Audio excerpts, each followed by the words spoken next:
案子这么难，为什么要坚持？就是为了让老百姓心都热着。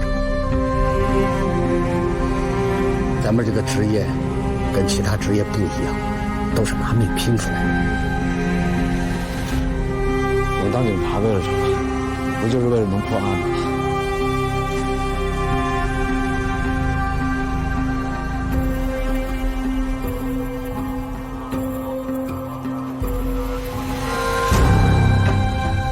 我们是刑警啊，关键时刻得顶得上去啊！那么多无辜的生命被枪杀，几千号民警日夜奋战，掘地3尺，我把它挖出来。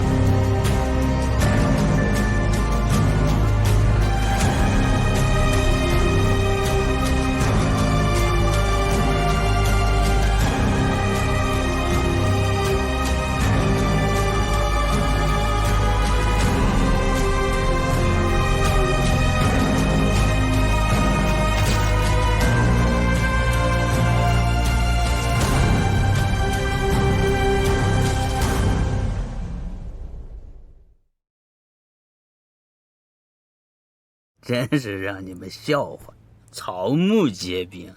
那时候啊，只要听见跟这个案件有关的词儿，有回我发现个写着东林老醋的瓶子，知道吧？查了3天，神经病。雷姐那一支我们也查过了，确实也没有啊。会不会怀县顾家那一阵儿啊？你是要顺着顾万里往上查？顾万里是不是怀县人？嗯，他是不是把人家那个辫子给拽断了，从怀县跑到舒城来了？你这些事情你都咋证明了吗？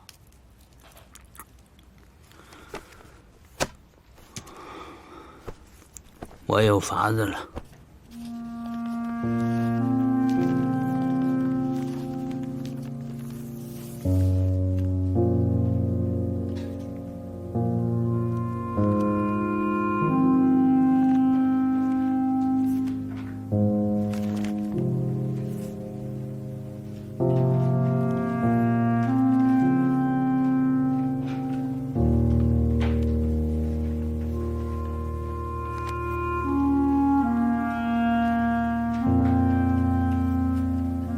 大清律例这个偶然发现啊，它可以证明顾秉银说的是真的，顾万里确实是从怀县逃到舒城的。我没明白呀，就算说的是真的，又能怎么样呢？你这个和当年苏畅说的差不多。头队你可真行，大清律都被你给翻出来了。不过，就算你能够证明这个，顾万里他有可能是从怀县逃到舒城的，那又能说明什么呢？你这个怀县那么大，你总不能挨家挨户的找吧？不是，就说怀县这一支儿，如果能找到这个顾家的后人，还能比对上，咱这个案子哈，就不是说临门一脚了，这就肯定要破门了，你知道吧？你说的这个是有道理，但是我觉得这条路不好走。那好走的路都给咱预备着，半山腰了，走呗。老陶，我觉得你的思路可能有问题，理论上也许都对，但是东陵县离怀县、舒城毕竟很远，总觉得哪里有点不太对劲。往上推20代，中国人的 DNA 都差不多啊，祖先全来自炎黄12姓。那如果按照你这个思路的话，那得全国建库才行啊。你这话说的没那么复杂，那绝望吧。我给你说一下，给你捋一下啊。就说咱在东陵县，是不是？东陵县发生的案件，找到这个犯罪嫌疑人的 DNA。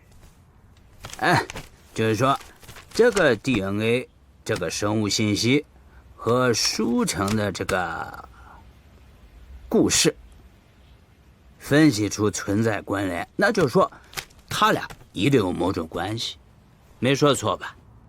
这个舒成这一支，他的这个老祖宗上也是个罪犯，他是一个人从怀县逃过来的，也就是说，怀县这个留下的这个故事的后人，这个数量、这个几率远远要大于这个了。啊，这多清楚了！而且我们现在这个其他的这个家族都没发现 DNA 有关联，就只有顾家有关联，这就是秃子脑袋上虱子，明摆着了。这多有价值的信息啊！这多有价值这个证据，干什么要停下了？这还不够这个追查下去的理由啊！老陶，你有没有想过还有其他可能啊？就是如果这个犯罪嫌疑人他在舒城，这是属于顾万里家族的非婚生后人，又或者是说他在东林，但是跟这个顾家有着某种关系呢？是，哎，你说这个啊，我承认。那你要是这说呢，这个就没边了，是不是？可能性永远有，但是这也不能说咱就停下来的理由啊。陶队，你说的这个有道理，但是这个情况太复杂了，试错的成本太高了。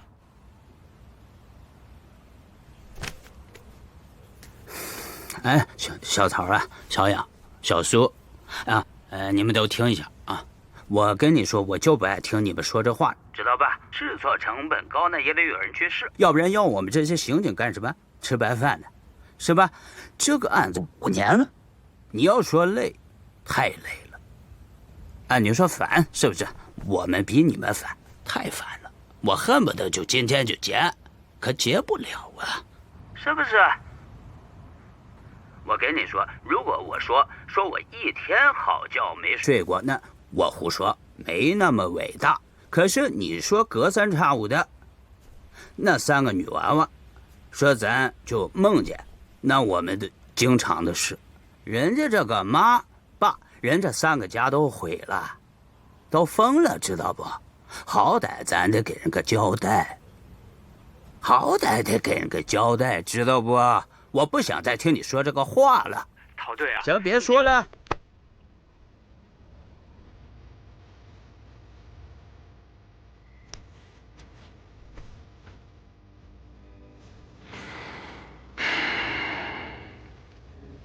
老陶，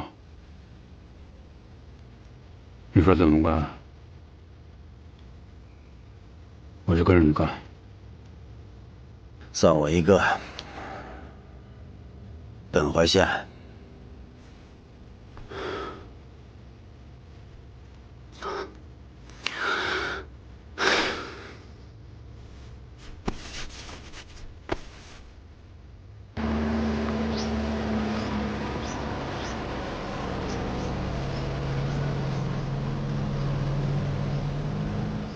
顾家老家是怀县顾家坡，这不是一个人这么说了。咱直奔顾家坡吧。啊，行了，疯子，咱直接开到县局跟他们打个招呼，就奔顾家坡。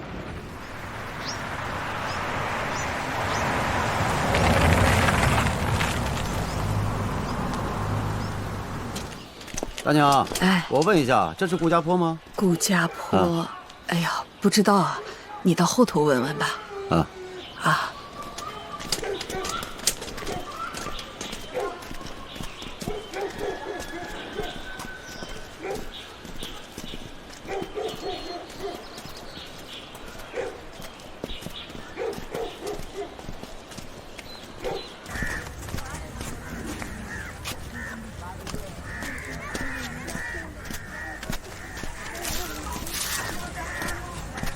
哦，导演，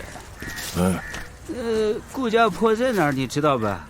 顾家坡？哦，哎呀，不知道。哎，人说顾家坡就在这儿。没有啊，你去其他地方打听打听吧。大哥，打听一下啊，你知道顾家坡吗？不知道。大娘，你知道顾家坡咋走了？不知道。大爷，顾家坡咋走了？不知道。老乡，大爷，你知道顾家坡吗？不知道啊。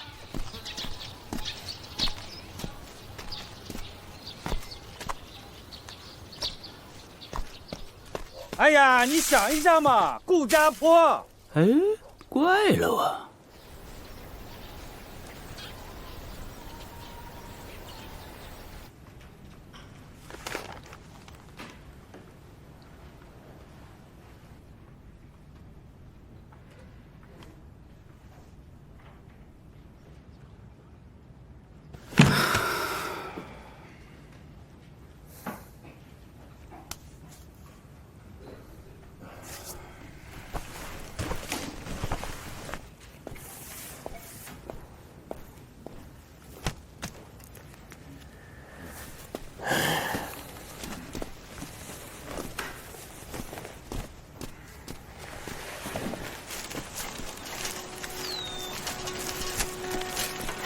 哎，大姐啊，这地方有顾家坡没？不知道。前头有村子没？哦，就那个山后面有个小村子，你去问问吧。那怎么过去？就从那头绕一下就行了。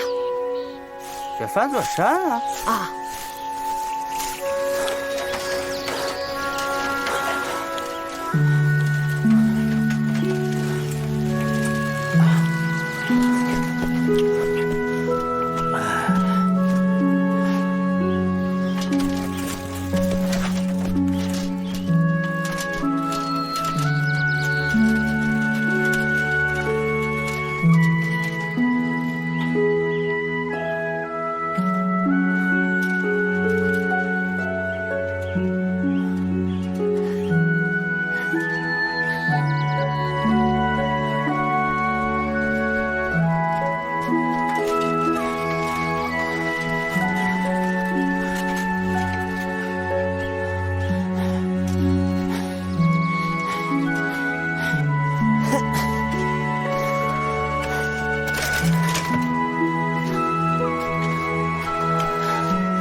大爷，大爷，咱这是顾家坡呗？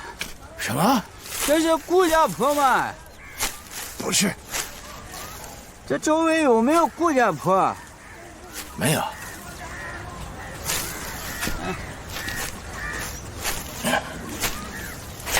大爷，这村以前改过名呗？以前是不是叫顾家坡？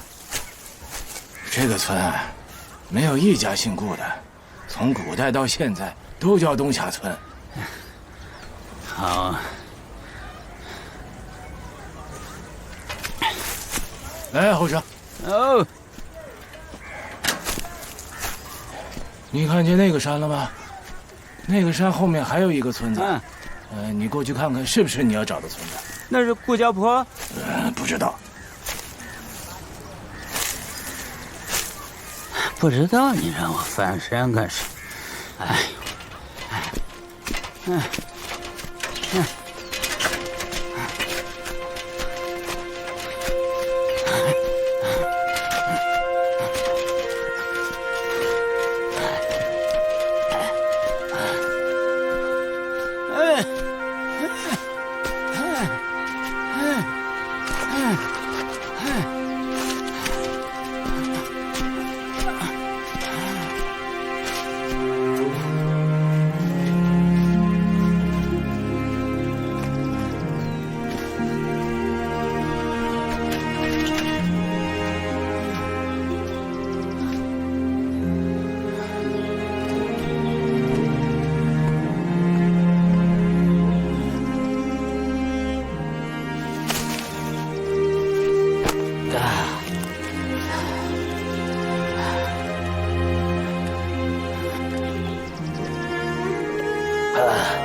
老哥啊，听说过顾家坡吧？这就是顾家坡呀！这就顾家坡啊？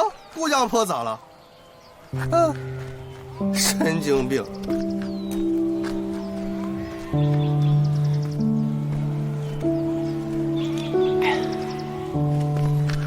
我们在走访中发现，顾家坡可能并不是一个自然村，当地的村民习惯了，只要居住地旁有道坡，就可能叫王家坡、李家坡。我们就是确定了怀县境内463个村庄为这个工作范围，最后呢，只找到了一个叫顾家坡的自然村。我们在这个顾家坡做了排查，结果呢，都没有作案嫌疑。不想就这么放下呀，这就开始查怀县所有的顾姓，30岁到70岁，所有顾姓男子查出14000多。这要是有什么不是结婚生的，或者其他什么情，不就更复杂了？这不又跟书城的情况是一样了吗？是了，所以说这工作就是开展不下去了。离开这个怀县的前天晚上啊，可巧了，我无聊就上了个网。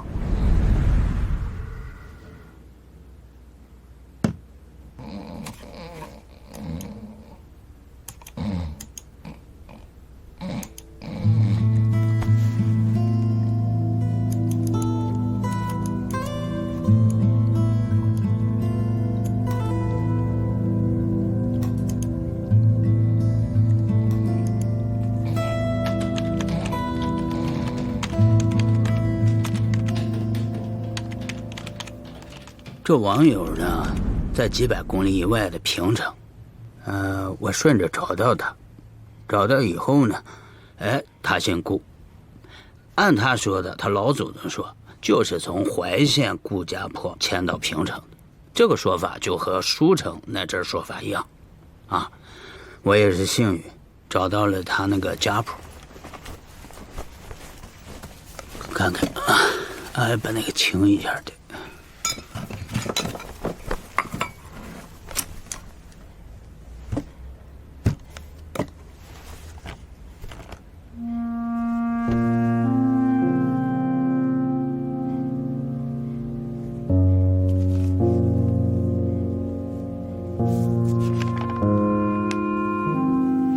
我来。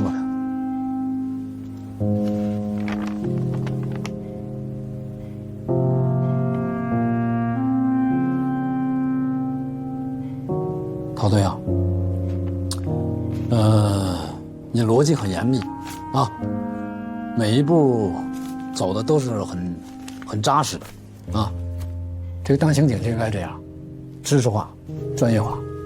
哎，您就别夸我了。我现在自己都觉得我可能是走火入魔了。哎，不逢魔不成活，你没准这个案子就让他这么给破了。你有100次失败，有1次成功就成了。是。都说我们这刑警干的是糙活，啊，是个粗糙的职业，其实真不是。哎，谢谢您夸奖了。不是，咱有个事儿哈，这样说。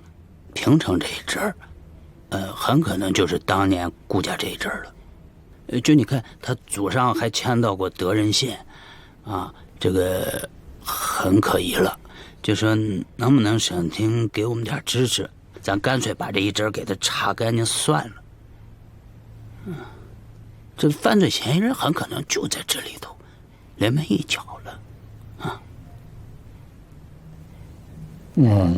老陶。我特敬佩你了，但是你看啊，单是书城顾家这一支就无限可能，对吧？现在你又找出一支来，我感觉你这不是找到了这个真相的大门，你这是掉进了顾家的汪洋大海里啊，是吧？啥意思？陶队，这样，今天呢你也太累了啊，你回去好好休息休息，好好睡一觉。好不好？明天咱们开会讨论，好吧？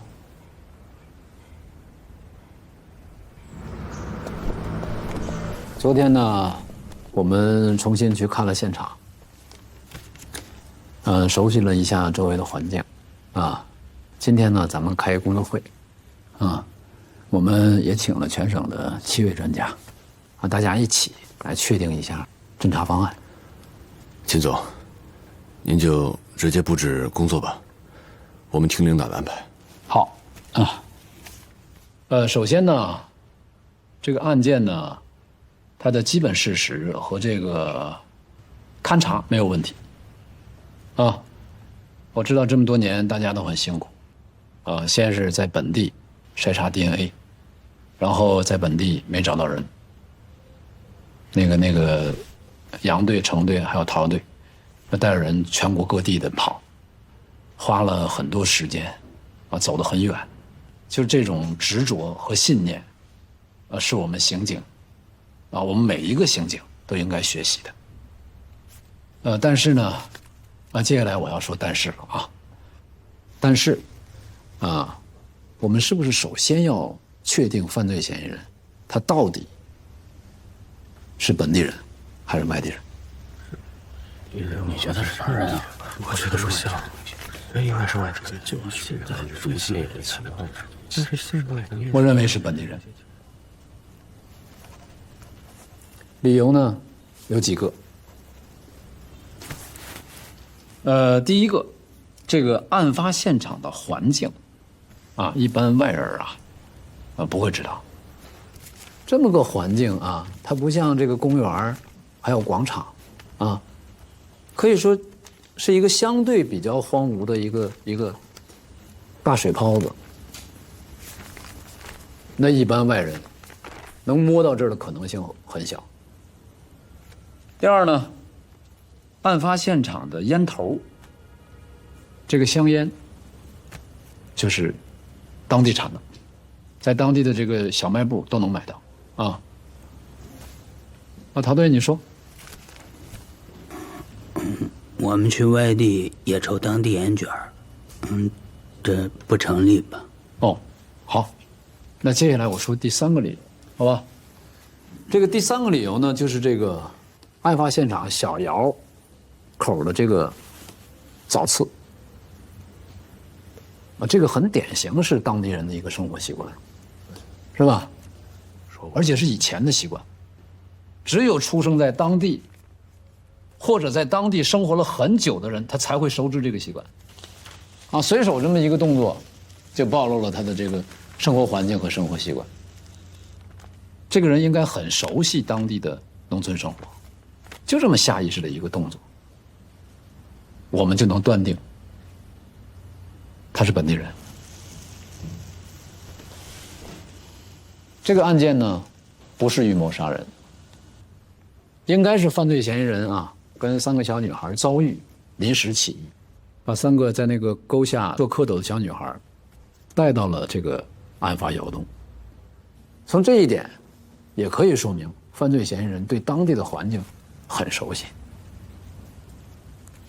另外呢，这个3个女孩子虽然只有10岁左右吧，但是也不是一点反抗的能力也没有。如果说犯罪嫌疑人他不是本地人，他不是持本地口音，那么3个孩子也会有觉察，反抗也许会更激烈一些。不过这个是我们的推断，但估计就是这个样子。我们也基本是这么个考虑，只是这个案子一直破不了，就开始想有没有可能其他的，就开始向外寻求可能性了。秦总，那我们下一步该怎么排查？我们呢跟那个专家们商议了一下，在确定了犯罪嫌疑人是本地人那么范围是什么程度？我认为不超过5公里。我们先圈定一个范围以这个案发现场为中心，向外辐射5公里。就在这个范围里找，找不到，5公里不行，10公里，10公里不行，再往外扩。总之，牢牢立足本地，利用 DNA 来排查和确定犯罪嫌疑人。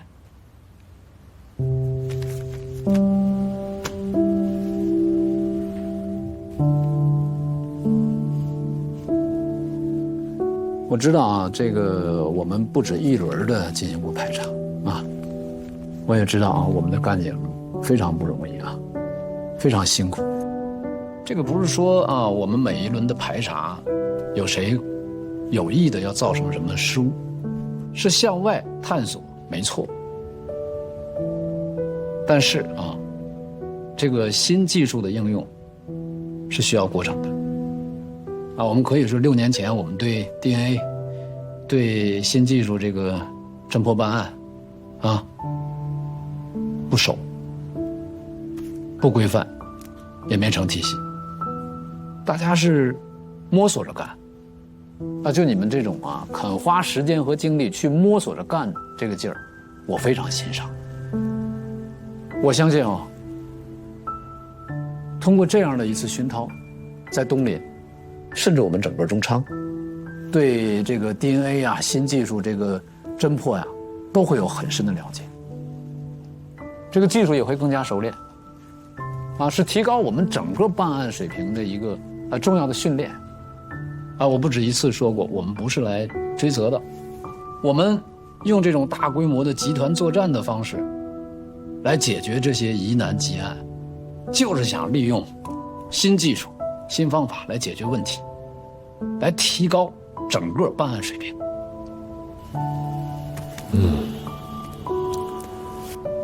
同志们，这对咱们来说是一次学习的好机会，不要有什么心理负担，好好干吧啊！好不好？好，好，好，好。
我心里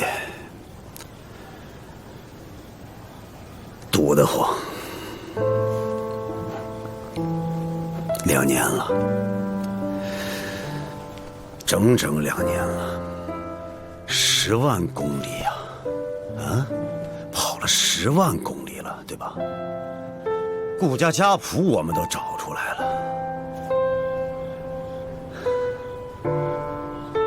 他一句话就给否了，啊？说放弃就放弃了，这算啥事儿吗？这是。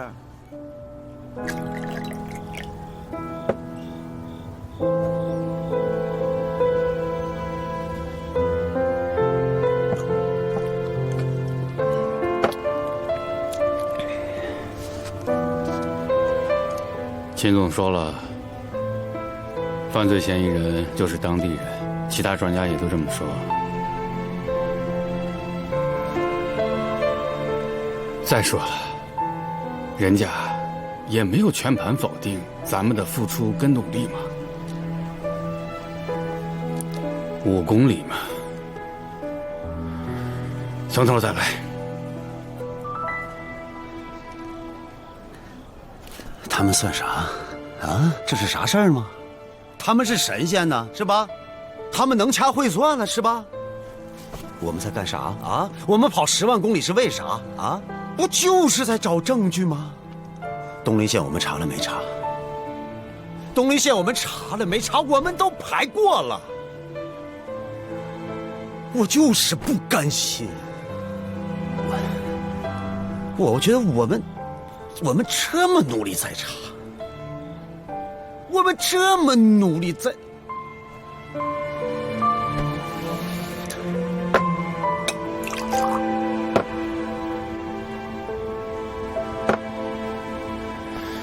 这个事情我也想过了，怀县这个事情，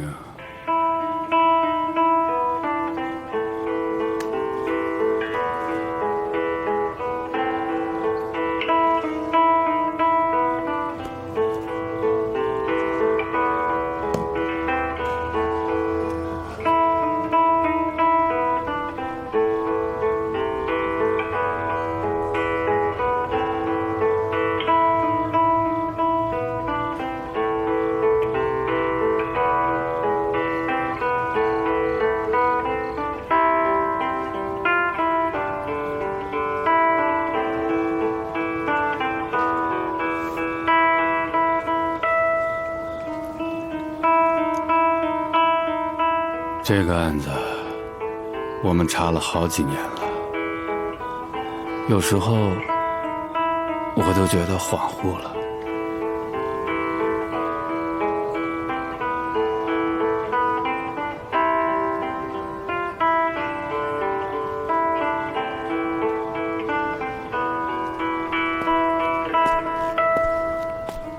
就知道你们在这儿啊？哎。哎，老头，老头，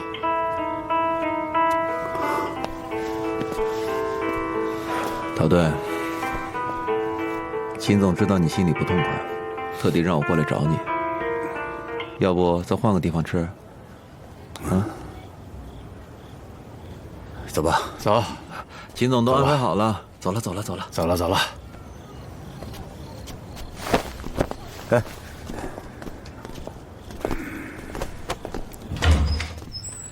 秦总，来了，来给您。秦总，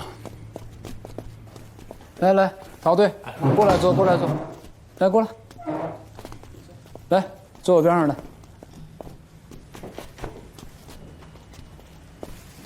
来过来，喝了，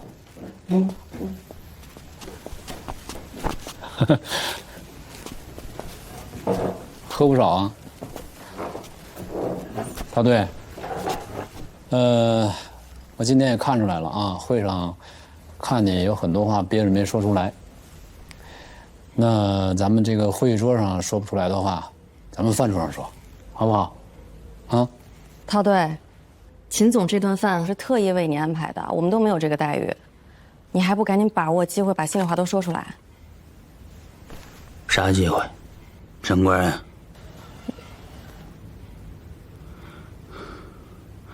我不吃了，像我们一天到晚净吃了，闲着没事吃饱撑的都难受了。哎呀，没啥可说的，就是钱总，你是领导啊，你的下的就是命令嘛，我们就执行嘛。那个，反正只有5公里、10公里的，我们都查过多少遍了。老百姓那是真配合，他们这个也同情那3个娃娃跟家属。没事，你这还查呢，就查呗，来呗，没事。不是我觉得查啊，这个其实呢，我看出来啊，会上大家很多都有想法，这不能怪大家有想法啊。其实本来我也可以啊，什么都不说啊，就安排工作安排下去去干就行了。但是我觉得想不通不行啊，这个有心理包袱不行，想不通你就没有方向啊，也没有信心，所以还是得说说。咱们今天呢，就不说咱们这个啊，咱们说一说那个清江爆炸案，好吗？让我吹吹牛啊。就是2年前你牵头50多天侦破那个爆炸案。对，这案子破了，皆大欢喜，是吧？啊，但是这个其中的曲曲折折啊，千难万难，只有我们办案人员知道。DNA 不行，痕迹不行，现场就给你留那么一大坑，就找去吧。是啊，光找现场就花了好些日子，我到现在还能够记得当时的那种湿冷，什么叫往骨头缝里面钻。好在后来找到了遥控器，确定了以物找人。陶队啊，我们说这个是想，表达就是你们现在经历的，你们的心情，我都非常理解。就像刚才你说的，要 DNA 排查，方圆5公里，3次5次都查了，但是查到了吗？没查到就不行，没查到就要接着查，接着查，要穷尽。穷尽是有条件的，就是你要坚定自己认定的方向。还有一个，要改变思路。我们就拿我们这个清江爆炸案来说，当时我们怎么排查的？几轮？第一轮找专家，搞清楚了那个物件是摩托车上的，一个双向的防盗的遥控器。当时就全市加上郊区辐射100公里，查。后来查清楚了，那品牌就是云城的，叫这个什么金刚明盾，金刚明盾，然后再联系厂家，这个什么销售记录啊、代理商，通讯联系电话全部弄过来，再找，查出卖出18个，18个人全部找着了，一个一个全都对上了，但是没有任何疑点。你怎么办？跟你们现在这个刚刚说的抽血排查不是一样的情况吗？当时我们专家组下面500-600人，人困马乏，怎么办？当时我提出一个观点：我们是会计查账吗？还是破案呢？对呀，我们不是会计查账啊，我们是破案啊！你东西和人都对上，可是案子没破呀，案子没破就要查呀，我们就要追着案子跑，对不对？这个东西就是这个厂子生产的，但对不上，什么原因？有没有可能是假冒的，或者是贴牌？这就是刚才我说的，要换思路，换角度思考。当时我们找到云城那个厂子了，人家过来看了东西，说这东西就是我们生产的，但是我们一共贴了4个牌子，这事儿可就大了啊！这底下的干警一听全炸了，这单的工作量就足足增加了4倍。接着我们就第2轮把其他3个的牌子又重新查了一遍，可结果呢，还是没查着。那个时候我们基层干警就情绪崩溃了，后来我们指挥部的人也轮流崩溃，第一个崩溃，第2个崩溃，最后我崩溃了。陶队，当时我在想，怎么办？就是你认定的方向，只要你觉得是对的，没有穷尽，不管遇到什么困难，都要查下去。所以决定再查一遍，再筛一遍。每次的排查都有收获。第一次查出金刚明盾的品牌，第2次又查出3个品牌，是吧？还有一个，要改变工作方法。人的习惯是什么？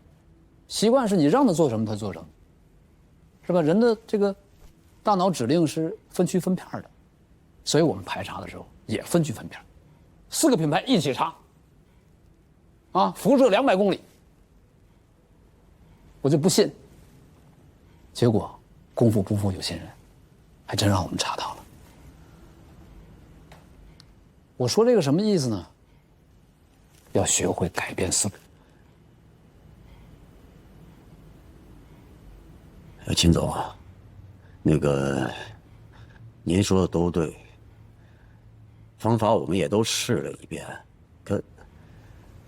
可我们确实有一些实际的困难。现在不要说了，你不要说了，知道吧？你闭嘴。就是没有穷尽，对不对？咱们就是没有穷尽。秦总说的对，秦总，我听懂了，这次我是真的明白了，我们就是没有穷尽。我们之前老说自己辛苦，觉得委屈，实际上呢，就是狗熊掰棒，圈儿画的挺大，可是每一颗井都没挖到底。之前我们摸排可疑重点人员，那个应该一个一个查进去啊。可最后咱怎做的？咱没有穷尽，咱半截放下了。来专家说查 DNA， 咱就查，工作进展一半，对吧？又来一个专家说家族排查，那会儿我们真的是，就是我们遇到这个实际困难，经费不够，又放下了，就是没有穷尽。